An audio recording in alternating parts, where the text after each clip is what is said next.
The sun is the food. Fertilizer is not plant food. I wish people would stop calling it plant food. I wish people would stop say, feed your plants with, compost tea, feeding. You're not feeding. That's vitamins, that's minerals.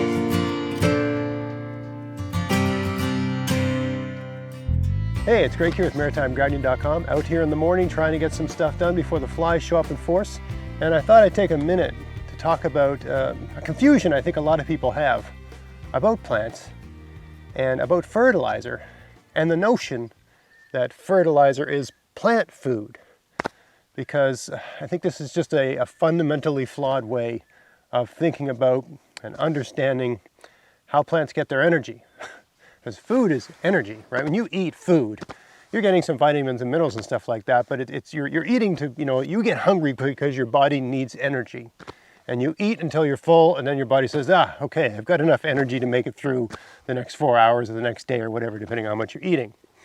Right, so food is energy. Sure, there's vitamins and minerals in food, but it's energy.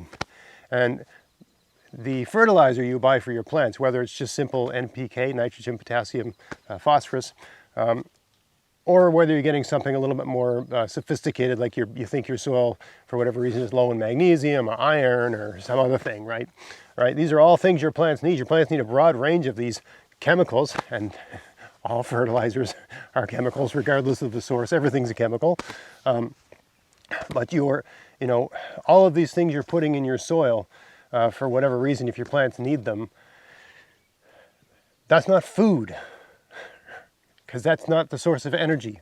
Your plants use various chemicals that they take up from the soil to process energy they're capturing from the sun, right? But that's not the energy, right? It's not the food. The plant food is a combination of the sun and carbon dioxide in the air, and the plant uses the fertilizer, some of those chemicals, it needs that to metabolize to work that out. Because basically what's the plant doing? It's doing photosynthesis.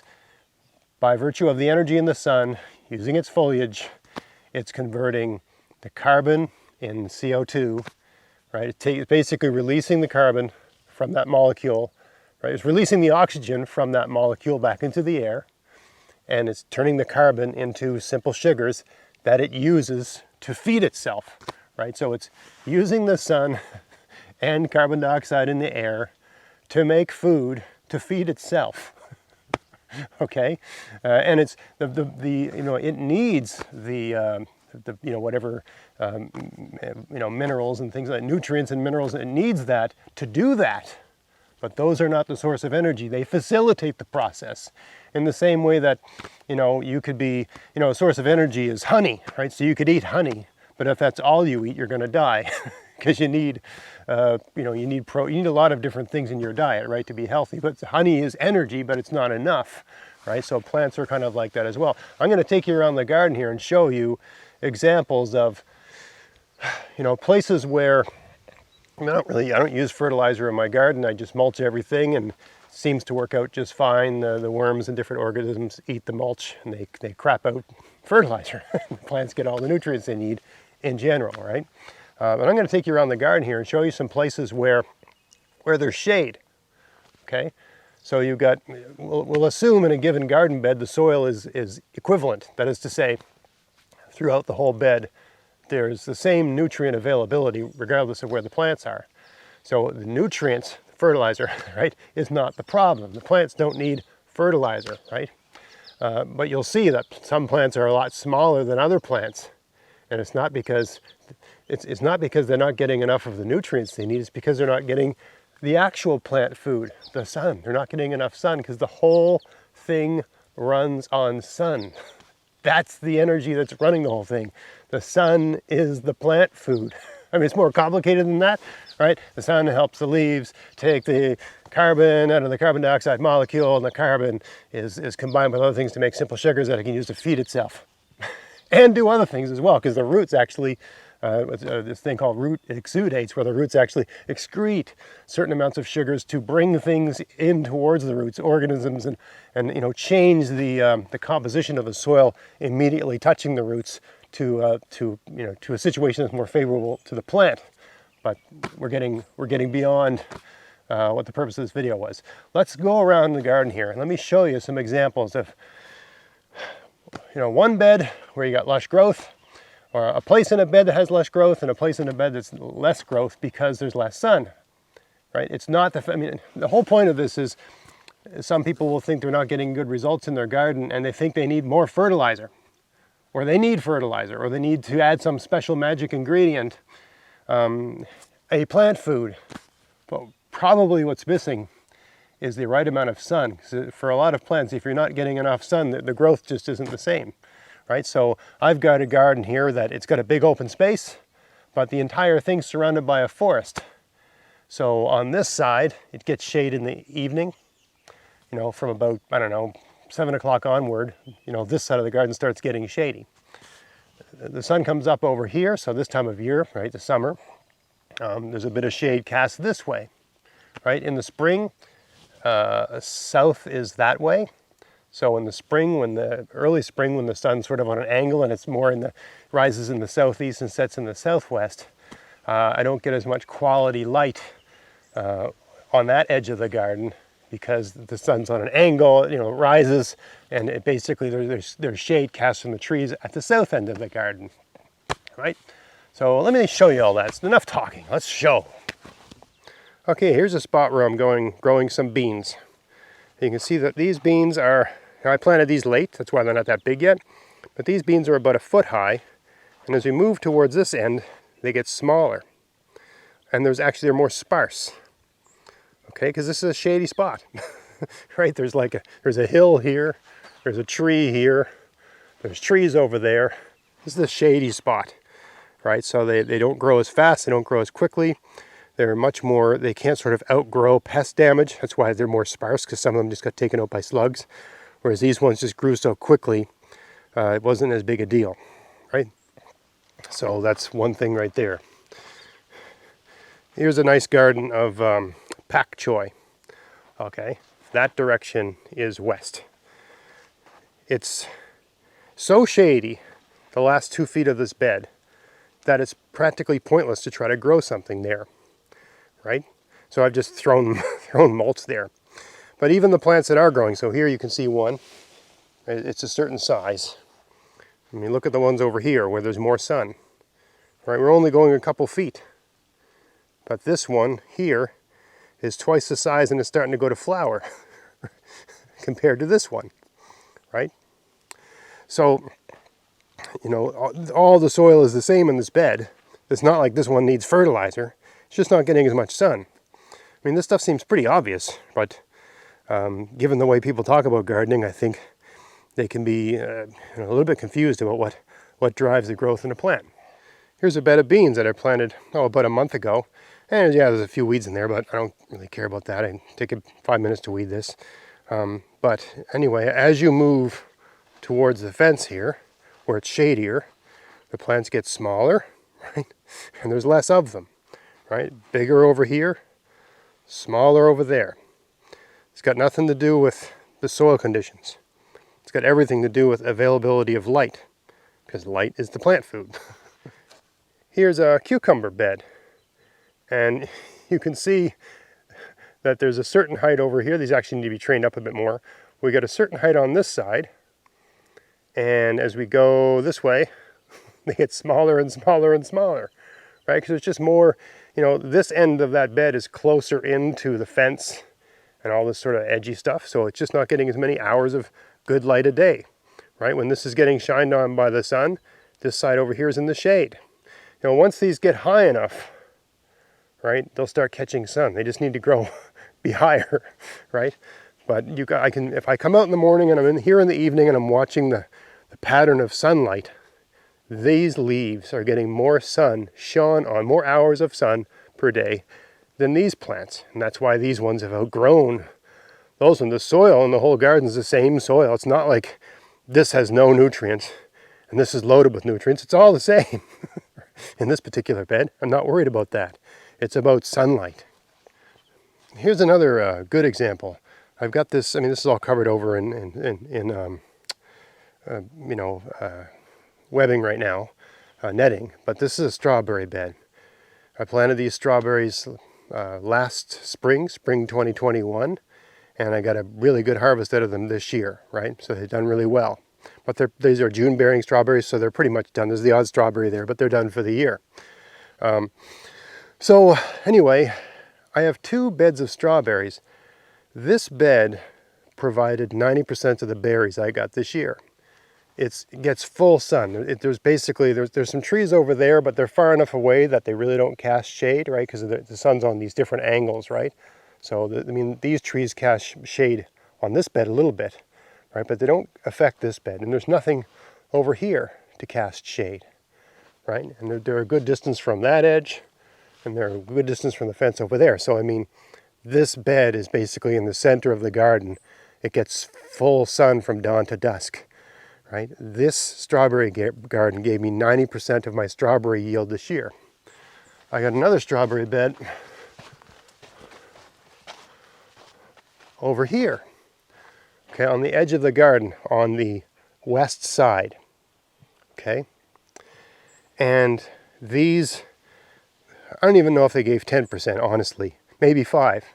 Like I hardly got anything out of the, sure, there's not as many strawberries planted here, but this bed's about, there's about 2/3 as many strawberries here as in the other bed, but it might have only given me 5 to 10%. 10 is generous. 5 to 10% of my strawberry yield for this year. You could argue that the soil here isn't as good as the soil over there. Okay, but when I've planted other things that don't need as much sun as strawberries, like as a potato garden, I always get an excellent yield here because they don't need as much sun. Right? They're not, sure, potatoes love sun, but they need a certain amount of sun in a certain amount of time to give a given yield. Potatoes do great in this garden. There's a number of different reasons why you could say it didn't do as well. You could say maybe the soil's too wet or the soil's too dry or it doesn't have as much nutrients, but other things have grown here and grown fine.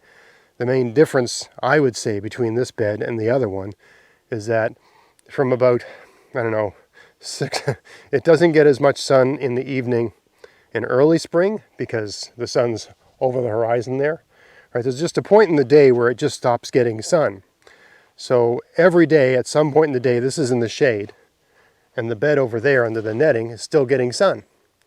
Right? So this bed gets, let's say, 70%, 60%, whatever, of the energy that this bed gets. And because it stores its energy in its fruit, this one gives more fruit. The fruit is energy. The fruit is sugar, right? So it gets sugar by using sun to turn carbon dioxide into sugar, right? This one gets more sun. It makes more sugar. It makes more strawberries. This one gets less sun. It makes less sugar. It makes less strawberries. Pretty simple math, right?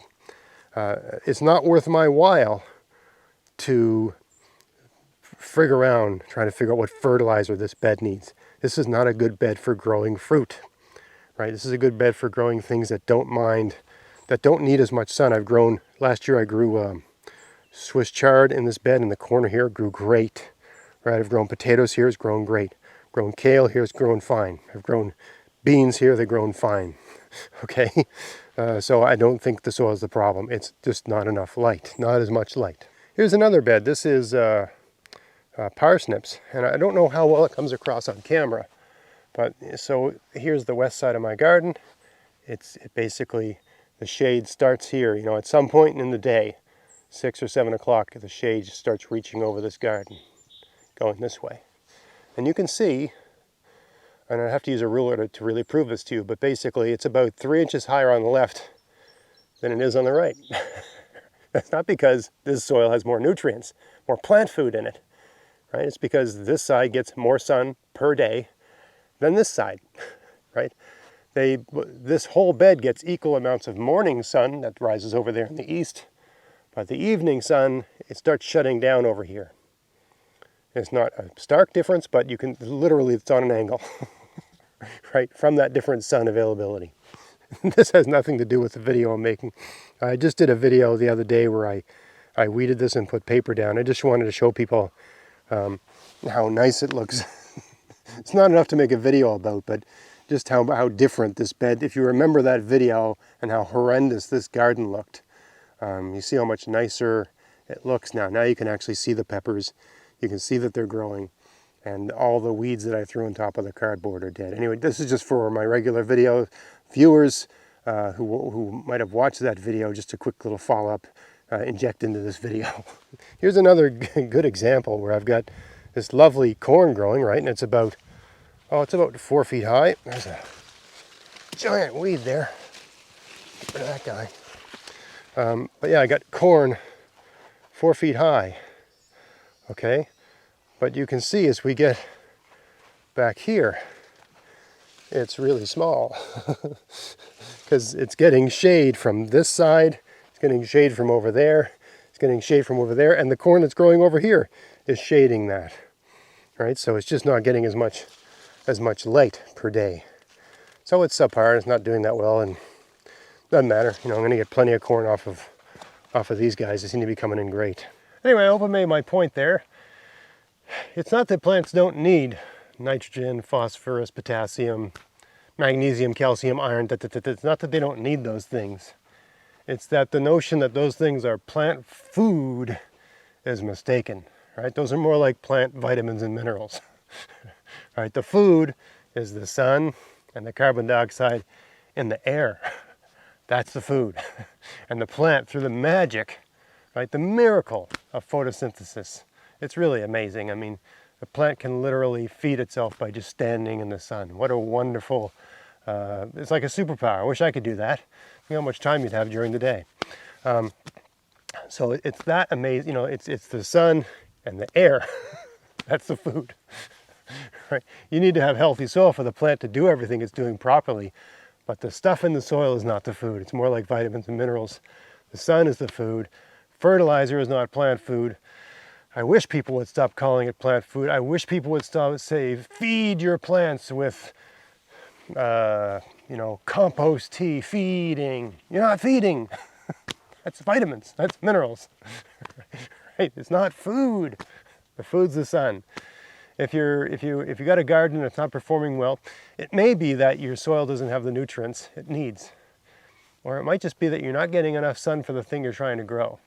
You know, some plants need like 5 to 6 hours of direct, like sun shining on them, right? Direct sun, not light, sunshine, right? Some plants need 6 hours, some need 8, some need 10, some need 12 per day, right? If you got a plant that needs 12 hours of sun per day, it better be in the middle of your garden and not on some edge against a fence or something like that, because it's just not going to perform as well. And you can dump all the plant food you want into your soil. It's not going to make any difference at all. The plant's not getting the energy it needs to achieve its full potential. It's in the wrong place. You need more sun. If you've got a garden that's underneath some giant tree and you don't want to cut the tree down because you like the tree, all the fertilizer in the world isn't going to change the fact that your plants aren't getting enough sun to get the level of photosynthesis they need to create the energy they need to grow and be big. So if you want to have a garden, sell that house and move somewhere else, or cut down that tree. Or just, you know, those plants that you, now I've got infinite space here, so I'm in a different category than a lot of other people. If you've got something you really want to grow, it's really important to you, you want to grow peppers or tomatoes or something like that, and the only place on your property where you can have a garden is, it's got some level of shade where, you know, maybe it's great for growing kale and Swiss chard and potatoes and things like that, but it's not good for growing peppers and tomatoes. Grow those in pots. You know, stick them in your driveway, stick them somewhere sunny, stick them in the front yard. Find the sunniest place on your property. You know, if you can't dig up the ground and make a garden there for whatever reasons, grow them in pots there, right? If it's really important to you to grow that thing, grow it in pots where you can, and put the plant where it can get all the sun it wants, because that's the plant food. I think I've made my point, so I'm going to stop talking now. Hope you found this interesting, give you a little bit of food for thought. And if you like this video, please like, share, subscribe. Check out my podcast, maritimegardening.com, if you want to hear long conversations about soil, plants, things like that. Check out my Substack page, maritimegardening.substack.com, if you want to read articles written by me about this sort of thing, where I go in and do the deep dive and show the research and show, you know, bring in that sort of thing, right? It's always I make a 1,000-word article once a week. If you're a paid subscriber, you can basically have access to everything. It's only $30 for a whole year. You can subscribe for free and you get limited access to that stuff. If you want to help support the channel, be a paid subscriber. Every 100 paid subscribers that I pick up on that Substack page, I'm going to give away a $100 gift certificate to buy seeds online at the seed provider of your choice. Check out the description box for details on that. Anyway, I hope you found the video interesting. If you did, please like, share, subscribe, and until next time, get out there, get at it, have fun in your garden. Thanks for watching.